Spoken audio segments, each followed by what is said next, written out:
Hi, everybody. Welcome. Thank you for joining today's session. I'm Richard McAloney. I'm the director of the Center for Technology Adoption for Aging in the North, or CTAAN, based here at the University of Northern British Columbia in Prince George, BC.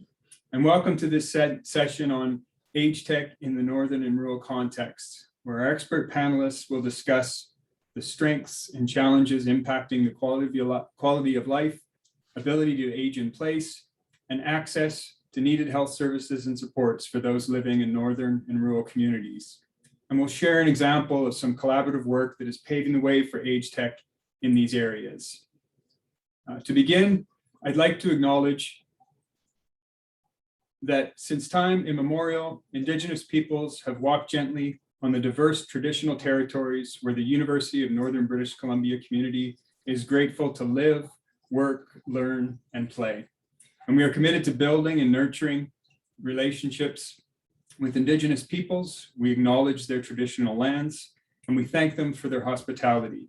We are hosting this session today from our CTAAN office, located on the Prince George campus of UNBC.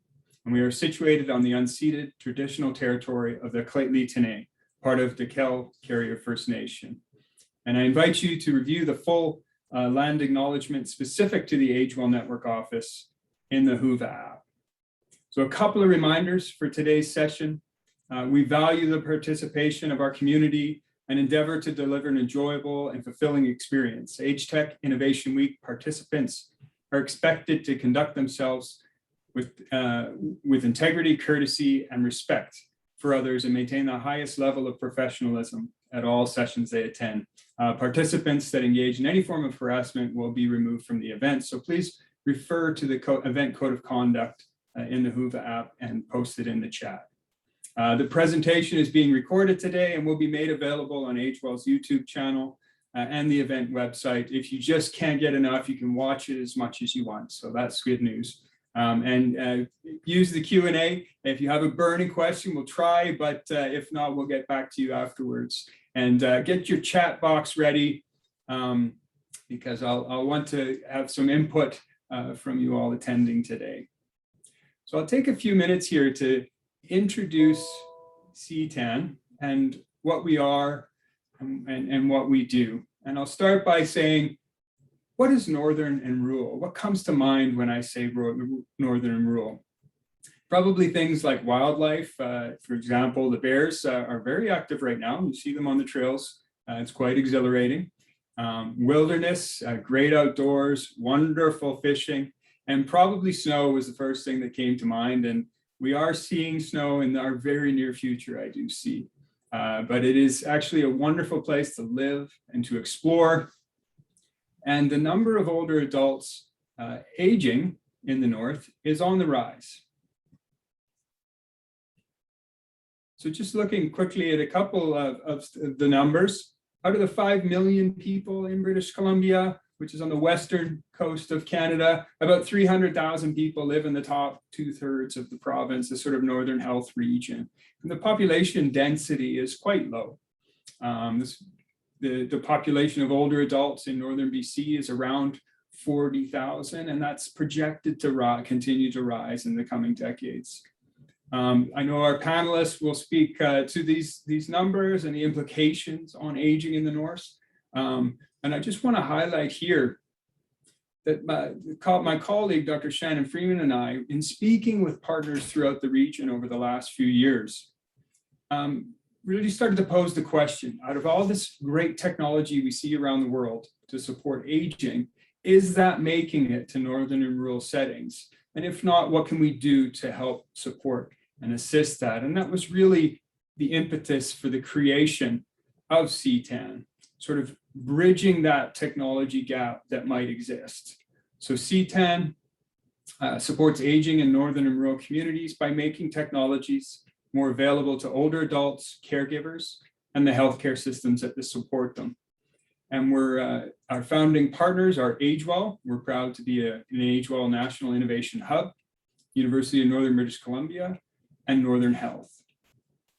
So what do? We actually work closely with northern and rural stakeholders to really try to understand operations, needs and challenges, and we co-develop projects and partnerships with technology companies to meet the needs of our stakeholders. So companies like Best Buy Health with their assured living system. You might have heard from Sarah Gvami earlier this week during AgeTech Innovation Week on the sort of helpful home technologies. Rakuten Kobo, can we use electronic readers, for example, to reduce apathy for those transitioning to care? Virtual reality technologies for fitness, indoor gardening systems. You probably heard about SteadyWear earlier this week, a glove that damens tremors for those with Parkinson's. Just a range of technologies and partners all sort of working together under the core principle of the inclusion of all stakeholders, working collaboratively to ensure that the net results of the projects provide equitable access to technology for quality aging. So to bring AgeTech to the region, it's really a process. And today I'm coming to you from our demonstration and testing facility here on UNBC campus at CTAAN. And we can use this facility to raise awareness and educate the community about what technology might be available to support aging. And we can work with our partners to facilitate testing in a network of real-world testing sites that span the continuum of care. So sites that represent aging in place or at-home settings, assisted living settings, long-term care, Indigenous communities, and dementia home projects, all sort of trying to understand how to best implement technologies. And that insight from the real world on technologies and challenges really sort of feeds back into the broader ecosystem and informs all the partners and what we do. So it really comes down to, through strong partnerships and collaboration, it's together that we find the right technology for the right setting to scale sustainably. So that's just a little bit about CTAAN and what we do. And now I'm very excited to get on with today's panel and our wonderful panelists about AgeTech in the Northern and rural context. And first, I'd love to hear from you all attending. So open up your chat boxes, and I'd like to ask you, what words come to mind that describe living and aging in Northern and rural communities? When you think of Northern and rural, what comes to mind? So put that in the chat. We'll revisit that in a little bit. I'm excited to see what comes in. And with that, I would now like to introduce today's moderator, Dr. Shannon Freeman. Dr. Freeman is an associate professor in nursing at UNBC. She's the academic director at CTAAN and recipient of the Michael Smith Foundation for Health Research Scholar Award. She's an amazing colleague and a great angler. I think she's like a world expert in some form of Pokemon. But anyways, there's many more things to say, but I will turn it over to you, Shannon. And thank you to all the panelists today. Thanks, Rich, for that great introduction and opening to today's session. I'm really excited to see what our audience starts to put in the box about how they see aging in Northern and rural communities. And I'm going to start off by posing that question to our panelists as well. So Dawn Hemingway, in your role as a gerontologist, an advocate in the North, and an advisor to the BC Seniors Advocate, representative on Rural Poverty Committee here, how would you describe aging in Northern and rural communities? Well, I'm smiling because of the question posed to everybody in the audience, because when I came up to Northern BC, I had really no intention of staying here very long. My vision was it was going to be very cold and very isolating, and I'll just come for a little while. And that was approaching 30 years ago. So in terms of, I think the two things that come to mind for me, first is just the wonderful outdoors and the opportunity to have so much space and so much opportunity to enjoy the outdoors. The second thing that really has just captivated me immediately and has continued is the fact that people are so connected.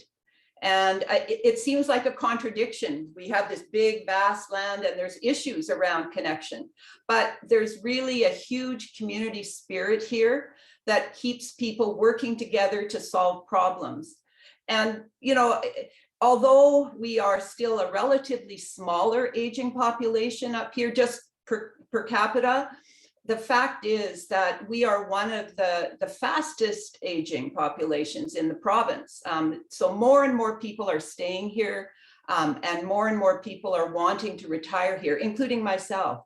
So one of the things I think that we have to tackle is that historically, this was quite a young person's place, right? Opening up the land for industry and resources.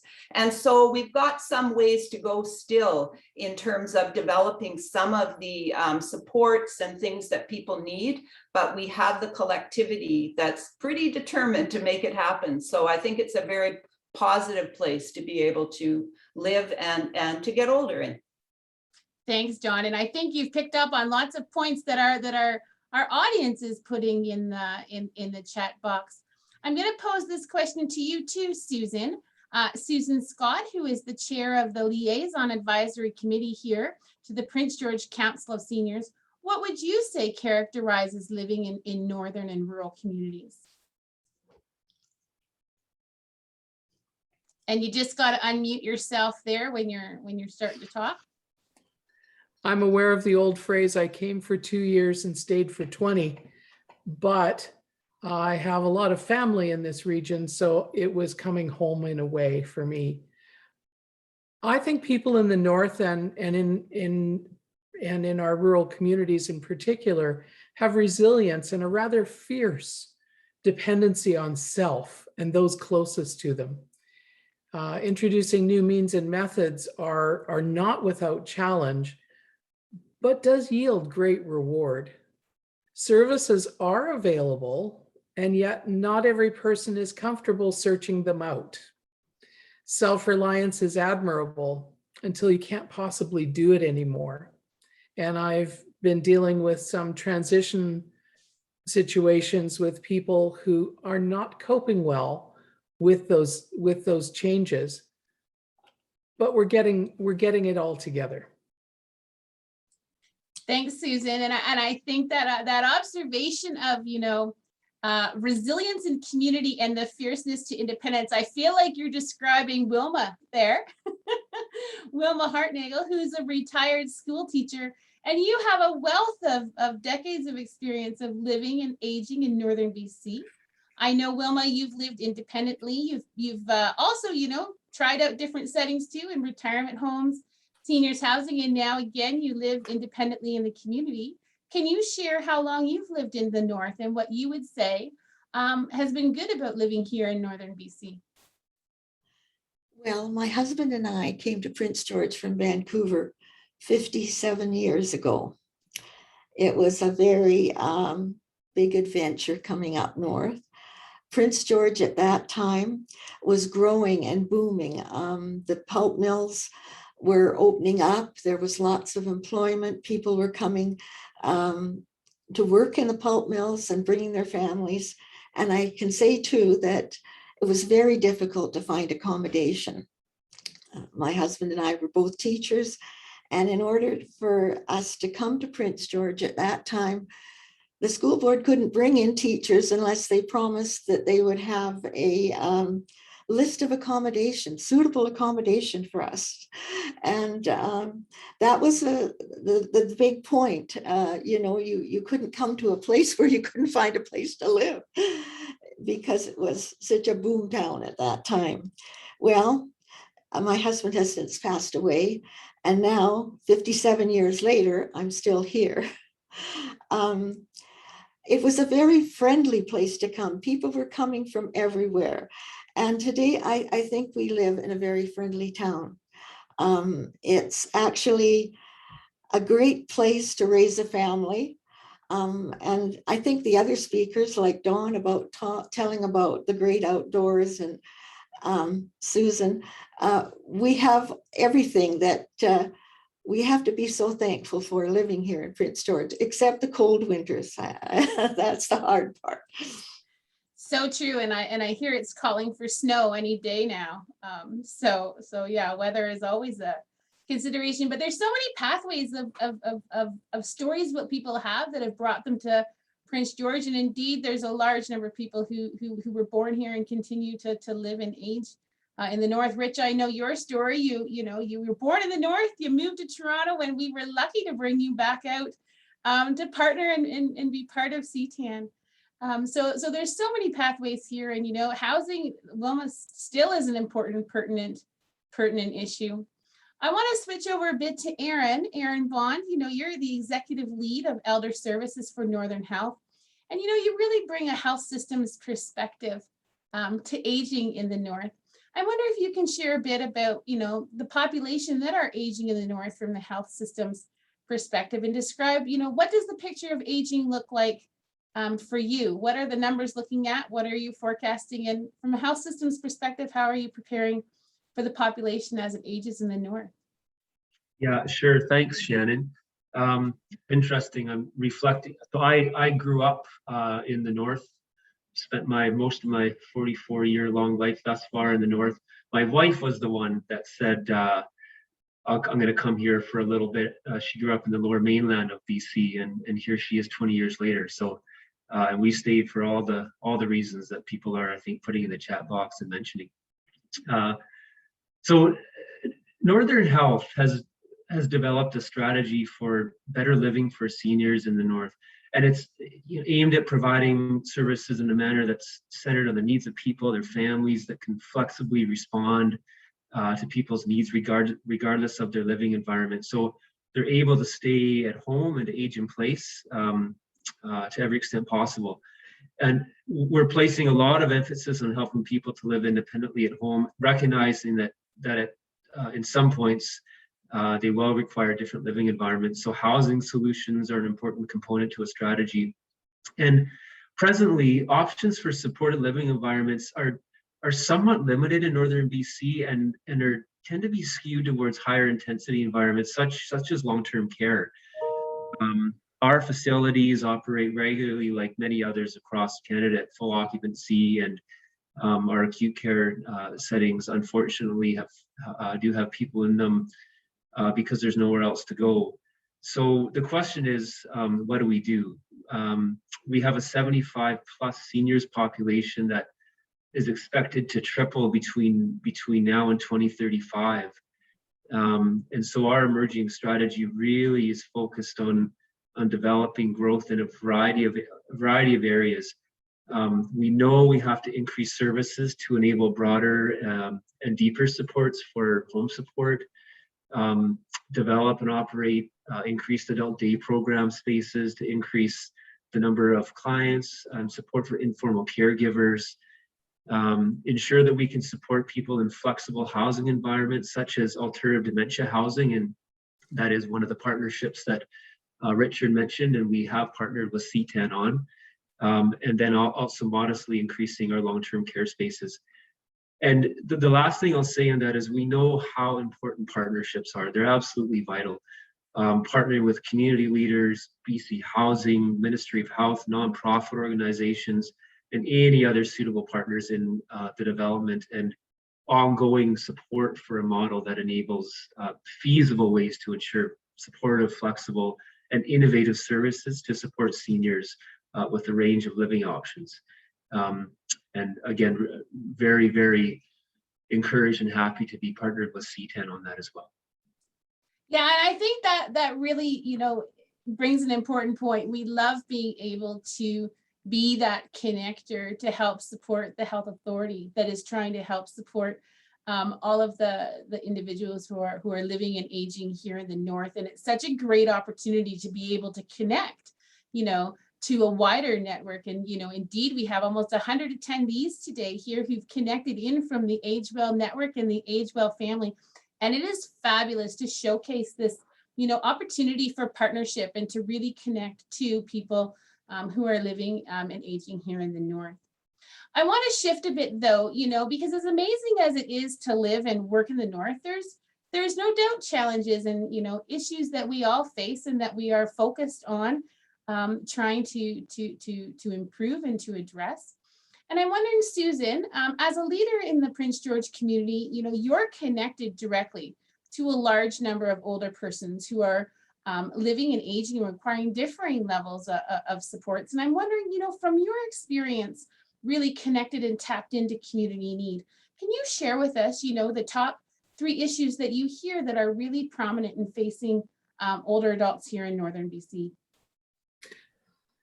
Thank you. I really dialed in on this one. And if I sound redundant, I might be. I made some notes and I wrote secure, affordable, and situation appropriate housing. That's the number 1. Secure, affordable food supply, especially seasonally. I will tell you that I, over the last year, had our middle son and his wife living with us, and they couldn't get over how unavailable certain things were in certain seasons. Stable access to healthcare that affords each party to actually get to know each other. Very often when someone is aging at home and they've got care support, it's a different person that comes every day. And that's not a good way to get to know each other. Thank you.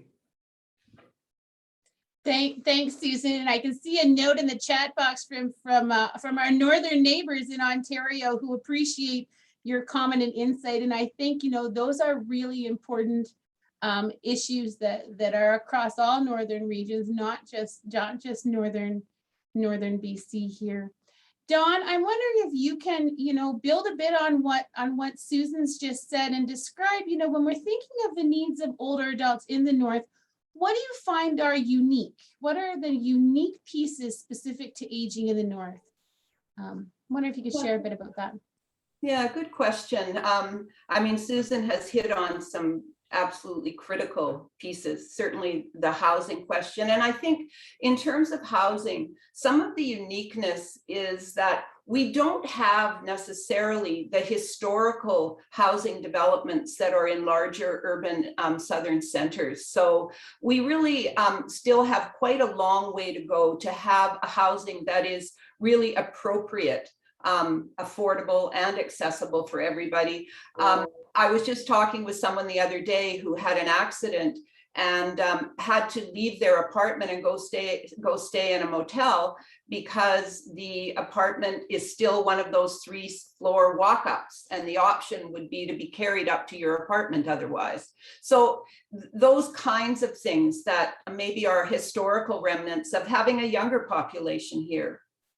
I think also, and Susan may be able to comment on this further, but maybe more at a provincial level, there is a question of how government funding comes in to assist with some of this work. So I can give a quick example of a project years ago that we were doing up here around early stage dementia, and applying for some funding to do that to a southern funder. We had to explain because they had no category for travel expenses except for you to travel to a conference to talk about what you found in your project.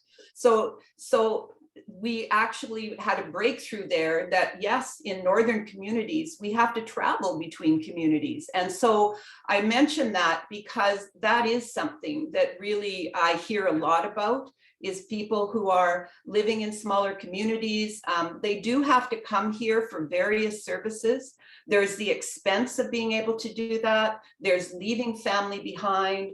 And so I think one of the things that we see striving for here, and with the health authority, with seniors organizations, with that advocacy voice, is to figure out how to make sure that, especially folks who don't have the means to be traveling and staying somewhere, to actually be able to have the means to get the services they need and to still have those connections to their supports and their families and friends. Still, I think we have a ways to go on that.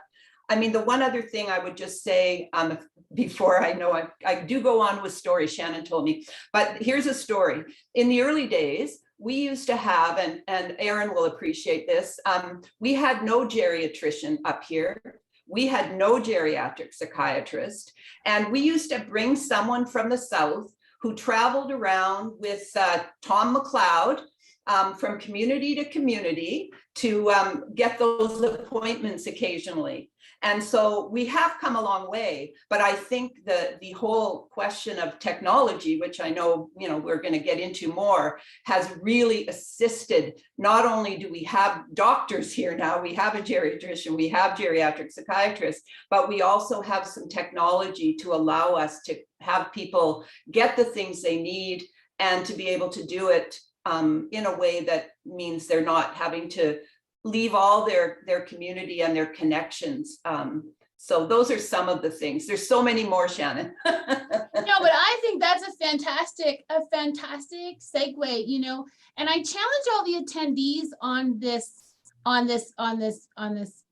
who are listening to us speak today to really think about, these are the big issues that are being identified here in the North. So when you're developing technology, when you're trying to adapt, scale and spread projects and technologies that you're working with, consider how these things may address and be useful to help support mitigating some of these challenges and issues. Because when I say challenges, I also think of the flip side of opportunities to do better, opportunities to do different, and opportunities to make a change.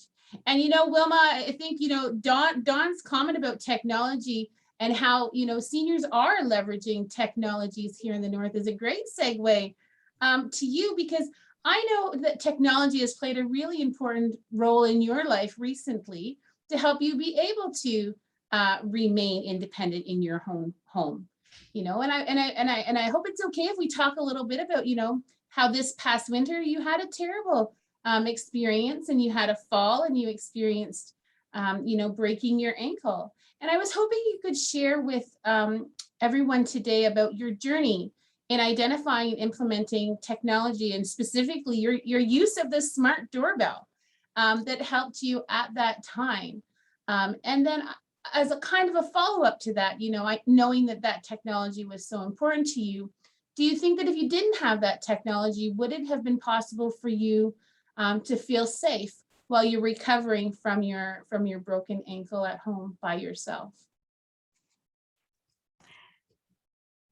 Well, I have to start with telling you, when I bought my present home, there was a concern from my adult children and my friends that I had too many stairs. The house is a split level.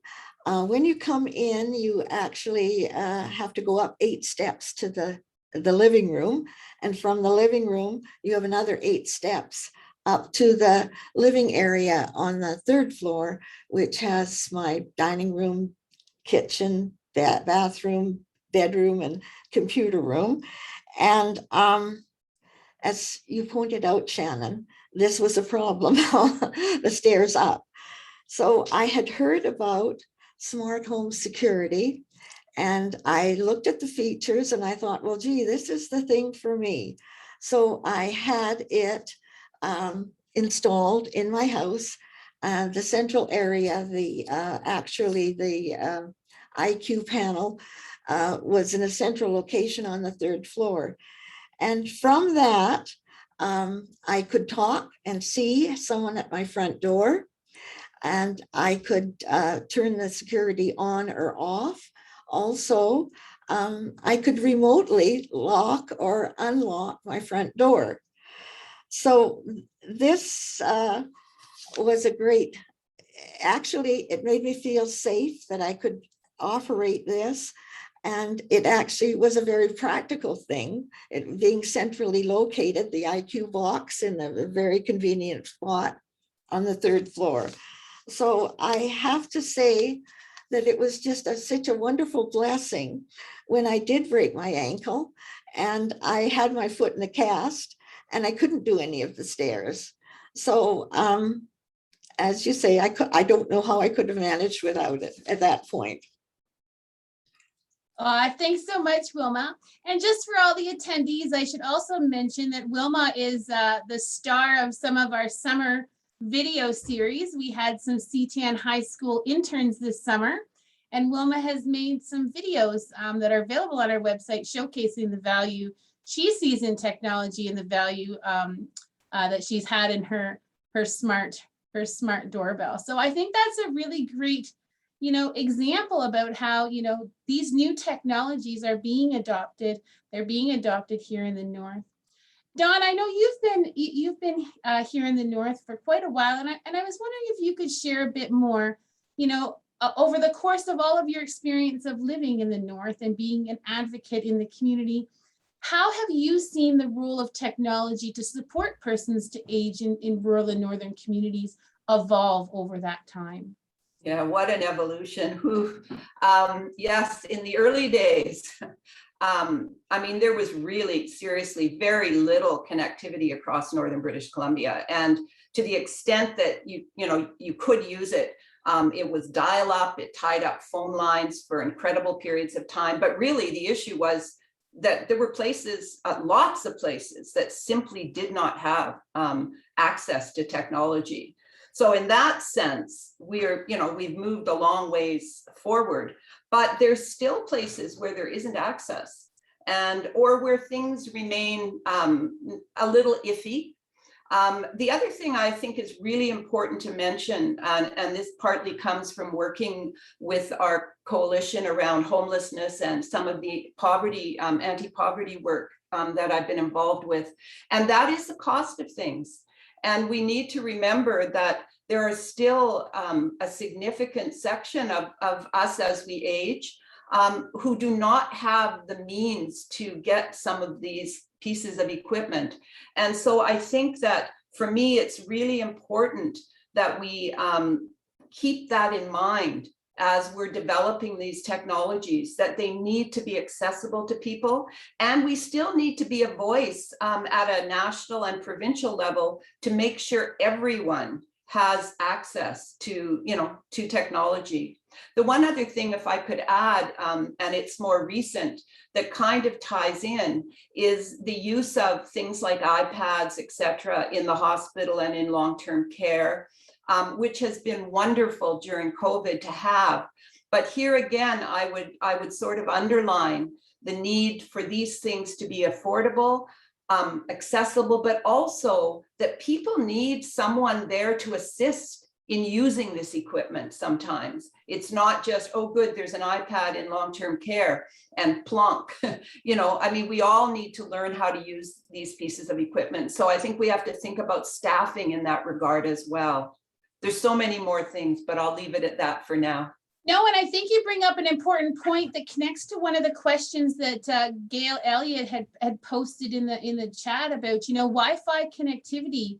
And I think here in the North, one of the things that's happened during COVID is that rapid acceleration, the number of people who are getting connected, getting online, and the improvements that we've seen across a lot of these rural communities in actually accelerating the pace of getting some of them connected. So I think we are definitely seeing that, but there still is lots of work to be done about, getting equity and access for Wi-Fi connectivity to all communities and all persons across the North. We still have areas where there isn't the connectivity, but we do see marked improvements, especially across the North.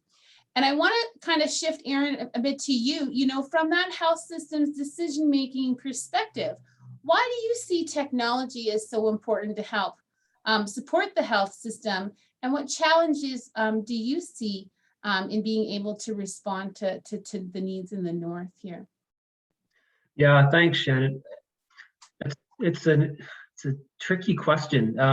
So we know technology is a key enabler, and one of the priorities in Northern Health Strategic Plan is to advance communications technology and infrastructure. And nearly everybody that we talk to, and certainly when I talk to my family and friends, for the most part, everyone wants to remain in their homes, in their communities as long as possible. We in the North struggle with recruitment and retention of staff at times. So often the consideration is how can we leverage technology to support our staff as well, and kind of extend what we're able to do clinically. There's an incredible, it's almost overwhelming amount of technological advances that that I think can directly benefit a person and help promote aging in place. From remote sensors, connected scales, and blood pressure cuffs, remote glucose monitors, apps for medication adherence, voice command technologies, smart home technology. There's so much. So part of the dilemma is deciding and streamlining the process for what technologies to try, and the adoption of that technology that enhances the lives of those living in our context, aging in northern and rural communities. And so really enter the incredible relationship I think that we are so fortunate to have with UNBC, with Shannon and Richard, and then the formal partnership that Northern Health has with CTAAN. And Richard did a wonderful job in the beginning describing kind of what CTAAN does, and it as an innovation hub that supports aging in northern and rural communities. And I think the beauty of that is that it's through this partnership and the collaboration locally on the ground with local residents, researchers, and companies where technologies can be discussed, assessed, trialed, kind of locally in our context. So yeah, Shannon, I think it's such an important discussion that I think we are still learning so much about, and our partnership with CTAAN, I think, is really paving a way to do things and to try things locally that are going to be able to make sense and then be scalable. Yeah, and I think you bring up a great point, Erin, that what works in one context may not work in another, and it's important that as we're trying to wade through all of these options, to think about what needs to be adapted for the local context, or what might work specific to one community. The needs and priorities of another community could be quite different. And so, we have to think about wading through those, but often also be in touch with what are the needs in the local context. And I think partnerships is a fabulous way that we're working collaboratively with so many different companies and with so many different stakeholders and communities and individuals and the health authority here. And I think it's a great segue, Susan, to you, because, I think you agree as well, on the great importance of partnerships and, making sure things are relevant to the communities and to the people that, we're trying to serve and we're trying to support to be able to live well. I'm wondering if you could share, some of the recommendations you may have for our attendees today, who may be looking to partner with organizations, municipalities, or communities, or older adults themselves who are living and aging in the North. Well, as a municipal councillor, I can say, don't ever hesitate to go to City Hall and bang your fist. There are so many resources available in that first stop. Certainly within our city organization, we have both an economic development office, but we also have another department that's called Community Partnerships and Initiatives. And it has gotten quite interesting to me, the various directions that it has gone in serving our local needs. In terms of technology, I think HubSpace which is part of the BC Accelerator Network, helps both businesses with tech and tech with businesses. So, and they also have entrepreneurs in residence. So it's another kind of resource. Within the Council of Seniors, we have a member organization that's doing amazing work, and that's the Immigrant and Multicultural Services Society. They hold programming, they bring people, as appropriate to COVID, they have brought people together for learning and access to technology, and that's been pretty powerful for us. Organizations like the Prince George Chamber of Commerce provides networking with a variety of businesses, and that, as well as, I think, the Council of Seniors, which was formed in 1990 as a local group of seniors who believed in the social benefits of group advocacy. We're not a quiet bunch, and there are a great many avenues that each community has to explore. We have, I know in some of our regional outlets, or some of our regional centers, you can find those resources within the local legion or a community association. Sometimes there's a bit of digging, but it is to everyone's benefit to get that information out and to be open to opportunity when it comes. And I think, that being open to opportunity when it comes is, I think, what I would say is, very unique about the North is that willingness and that openness, having those informal conversations, meeting people, learning their stories. There's great similarities, and there's a great willingness to partner and join a team and get involved, and work collaboratively with others. So I really share that insight a lot. I would say the additional wisdom in the North, and throughout our entire country, is our Indigenous groups. The Aboriginal Business Development Center in Prince George is a wealth of knowledge. The bands, the councils, the elders, they have much to share and much that they're willing to provide us with as well. And I think that taps in nicely to a question that Sandra in the chat box had asked earlier about, what it might be like if you're an Indigenous or a visible minority senior aging in rural areas. And I think there is a lot of community ground up organizations and supports to help be responsive and to help connect people to the appropriate care, or to identify when it's not available and to raise that voice and to help create locally relevant and locally driven solutions. I know a lot of the housing things that we're trying in Northern Health are very much community driven, community partnered relevant solutions. So that's a really great point that you raise. And I think, today we've raised a lot of points about needs and challenges in the North, but also in opportunities and opportunities for technology to help support and address some of these issues that have been raised. And so I think now is a great time for a little bit of more audience participation. And I appreciate all the things you guys have been putting in the chat box.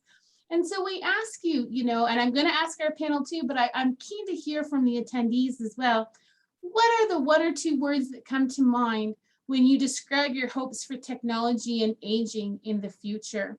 And as I invite our speakers to give their kind of closing few remarks here, I hope that those of you in the audience can share as well. And I see that the question has been posed there. So I'm going to pose the first closing question, both to Dawn and Susan at the same time, because you are both well-known community advocates who have done a lot of work to advance and improve the health and well-being of persons who are aging and living here in our rural and northern communities. And so I'm wondering if each of you can summarize in one or two sentences, what are your hopes for technology and aging in rural and northern communities? So maybe Dawn, you want to go first, and then Susan? Sure, I'm laughing about trying to condense into one or two sentences. Anyway, I would say, first of all, I just want to say that one of the sort of themes of a lot of the work up here, and certainly with the Council of Seniors, is nothing about us without us. And I think the notion of families, of seniors ourselves, and of frontline people who are working on different things in the community, we really need to build and learn from that strength that's there. I would say, in addition, we need to be sure that there's adequate funding and resources and access for everybody. So not to leave anybody behind who maybe is not able to get as engaged because they're in tough circumstances. So really keeping our eyes open to be able to pull them into this moving forward with technology, which I think has a great future. But let's make sure we really look and lead and make sure we bring everybody along with us. And Susan has same question. One or two sentences from you. To continue connecting with those who live in any form of social isolation, not only with each other, but with friends and family, and not just locally, but everywhere in the world. That's been the benefit, if you want to say it this way, Susan. That's been the benefit of COVID.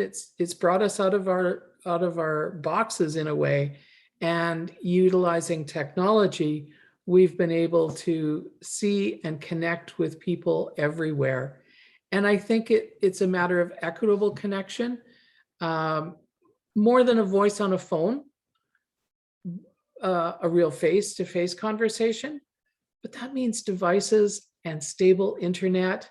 And as Dawn said, access to funding to make all that happen.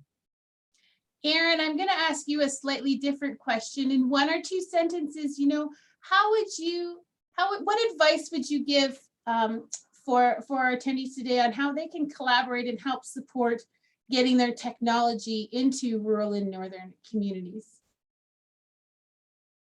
Yeah, again, I think we are so privileged and fortunate to have the relationship that we do with UNBC and with CTAAN. So I think the advice would be tap into that if you can. And then what I've learned is, and Dawn, I think that your statement of nothing about us without us, and really making sure that we live that. And I think that, again, I think that's what is so important. If you look at even the CTAAN website, it is about listening and connecting in with the people that live in the communities, and really allowing that to drive what's needed and in that local context. So I think I'm still learning a lot, and again, really fortunate for the people I'm able to do that in the north. So thanks, Shannon.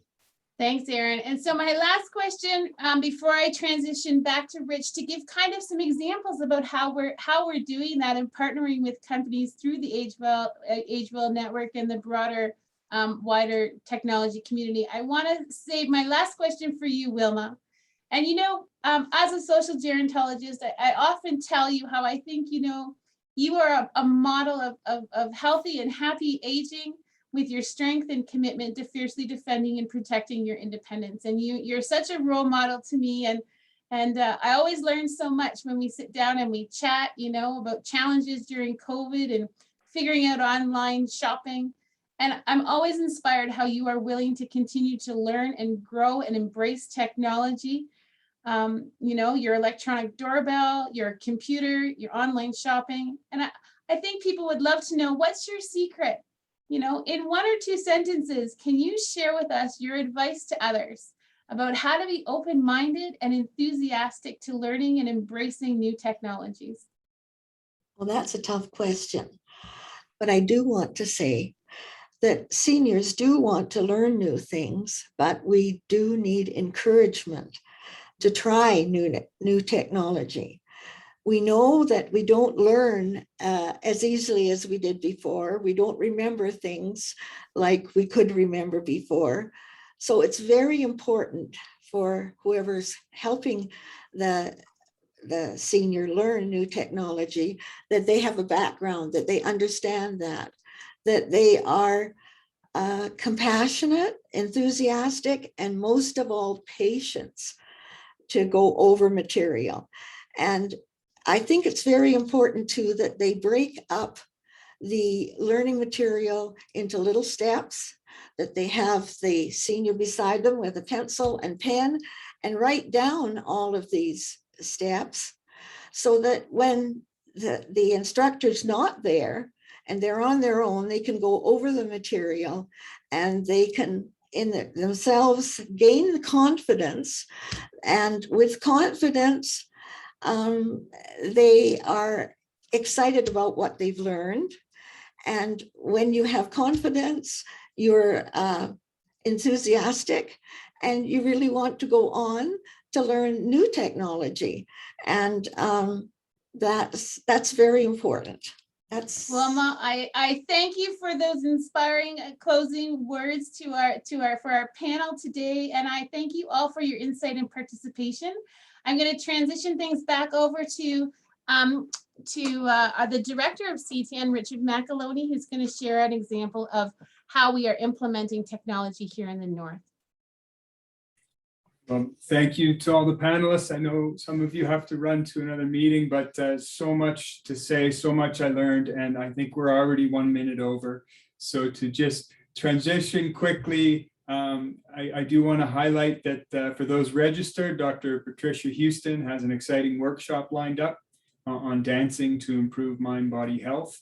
And I'll end with an example that highlights what we've heard today. And I hope I can connect with so many great commenters and people that attended today and stuck around for the hour during tomorrow's roundtable. But an example of a technology implementation is that of the new dementia care homes that are coming to Northern BC in Vanderhoof. As you can see, Vanderhoof is up and running, and one in Kitimat. And just to highlight, we meet with a group of people that covers all stakeholders, community associations, Northern Health, builders, architects, older adults, community members, and just talk technology and aging and how it can be used potentially in these facilities. And one specific example of a technology, we'll see some new type of lighting, circadian lighting that mimics sunlight throughout the day, a product from a company called Nanolit in BC. So stay tuned. It can have potential impacts on health and wellness for people living with dementia. So we will lead into the break here with a video from Nanolit highlighting their technology. Thank you so much for attending and look forward to connecting with you all in the future.